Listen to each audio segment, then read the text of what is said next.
A judge will weigh a big decision at the end of next month. What exactly is Mexican food? Here to explain what this is all about, attorney Wendy Patrick. Good morning, Wendy. Good morning, Raul. This is a great story. So I'm glad you're here to clarify this because I read a couple of things about this and I almost threw my laptop up against the wall. Help me control myself. And what is this lawsuit about before I lose it? Raul, I call this food court. And if I were a judge, this is the kind of dish I would want on my docket.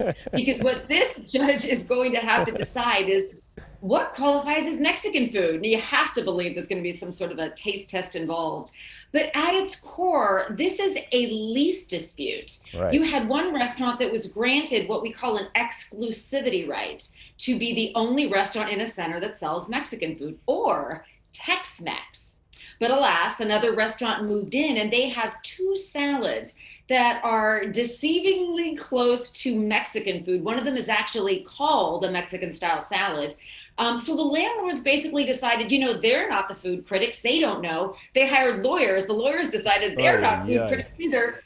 So we're going to leave it up to a judge to decide whether or not those offending salads qualify legally as Mexican food. Wow. Is it just about the name that they're calling it a Mexican salad, though? Is it really that to that point? Can they just call it a Brazilian salad or something else, South American something? You're on the right track. That's exactly the kind of issues that are going to come up legally. Because the chop shop, the salad store that has these two salads that are being scrutinized, basically are saying, look, we're talking about deconstructed Mexican salad symbolism. Those are the types of things that you have to look at. What are the ingredients and are they traditionally Mexican? Now, if this were a trial, I would be hiring an expert in Mexican cuisine to come in and say, these are the basic ingredients that make a dish Mexican. And in fact, in connection with this story, there have been those types of chefs on the news talking about whether or not this would make it a Mexican salad.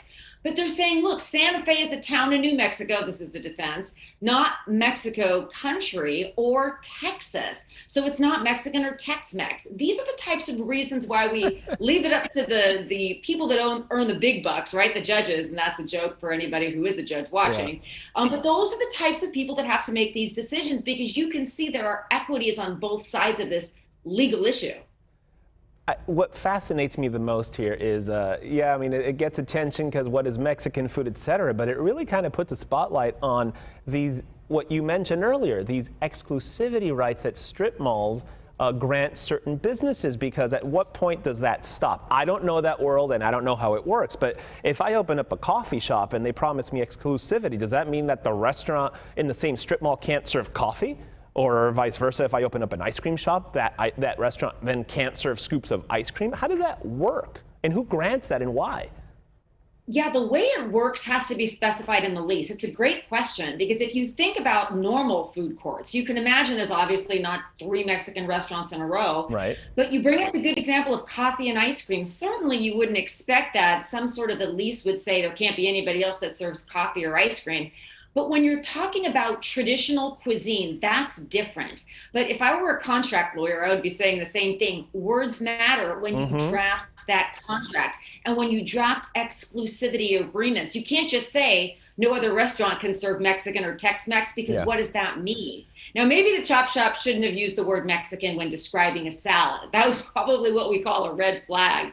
But other than that, this is a case to watch, because it's going to be one in which other landlords and other leases are probably going to take a lesson from. Wow. How do you see the impact of this? No matter what the judge decides, what will the impact of the case be? The impact of the case will really impact the way that leases are designed and specified when you have these exclusivity agreements. Because now that food courts are all open again, especially now that mobile ordering is so popular, we're going to have to look at the menus and make sure on the front end that there's nothing that's in violation. Nobody wants to be tied up in litigation with a lawsuit. I mean, these restaurants are struggling to come back into business. So especially now, Raul, when drafting these agreements, they're going to make extra sure that they're able to have the freedom to offer what they'd like to offer. Wow. Wow.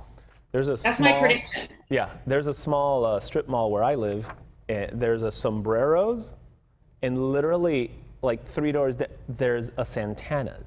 2 taco shops in the same strip mall, like a stone. I wonder if they're.